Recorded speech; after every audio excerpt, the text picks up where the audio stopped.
Today I'm going to see about fixing the electrics in a Buck Rogers Laserscope fighter. This toy should make sounds and lights when you press the red buttons on the side here. As you can see, this one doesn't. It takes two C-type batteries in the compartments, and there is a light effect that should appear on the back screen here. So let's take this apart and see why it's not working and see what we can do to fix it. The first thing to try is to clean the contacts in the battery compartments. This one here you can see is nice and clean, looks pretty good. This one on the right has a fair amount of corrosion on it, so we'll start by scraping that off. You can just do this with a screwdriver. You just rub using the blade edge. You'll find that the corrosion comes off fairly easily, as you can see here, and that should be enough to allow the contacts to work again.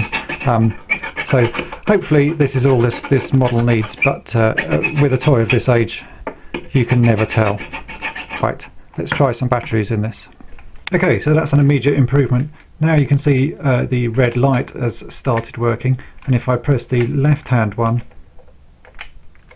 there's the slight sound coming through, so it sounds to me like the sound that's attached to the left button is still not working perfectly. Actually, if you look closely there is also a slight light coming, so it looks like we've had partial success there, but we still need to take the rest of this apart and see what's going on. Okay, so now I've taken it all apart. I've removed all of the screws, and you can see the two bulbs here. There's a normal sort of little white bulb, and in this strange compartment here is a red LED. If I press this button, you can see actually the light is working, it's just not very bright when you have the case on, and you can also see that, if I show you there, that the little LED part works. So the bit that isn't working is the sound, and all of these old toys, the sound is generated, it's a motor turning a cog that rubs on either a piece of plastic or a piece of metal, and I'm guarantee that that's exactly what we'll find in here. And there you go, it's a small motor with a cog on it. If I turn it, you'll hear it's rubbing against a piece of copper there. So this is currently not working, and let's see if we can find out why that is. The usual problem you'll find with the old motors in these toys is that as they haven't run for an awful long time, they just need a little bit of a push to get started. So if you just turn the motor a few times in both directions, and let's try adding power to this and see if it works now. There you go. It's an awful noise, but that is the noise of lasers in the 70s. You'll find that all Star Wars vehicles use the same mechanism as this. It's a very simple and I guess a very cheap way of making what in the 70s people assumed was a good laser noise.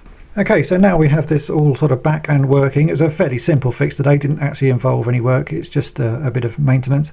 We can put this back together and see how the whole thing should look. So now we have the Laserscope fighter back in one piece, and all the electrics work. If I press the right hand button, you'll see a red laser light appear, and if I press the left button, you'll see what I assume is supposed to be an explosion and an awful screeching noise.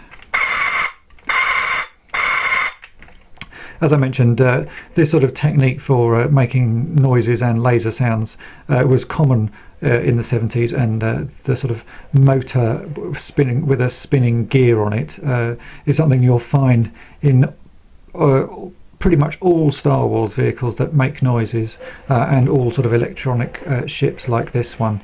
They're fairly easy to fix. Mainly it's just a case of giving them a little bit of a sort of a rollover on the motor just to get it started again. Other times you'll find that some of the solder joints have dried up and cracked, and you'll just need to re-solder it.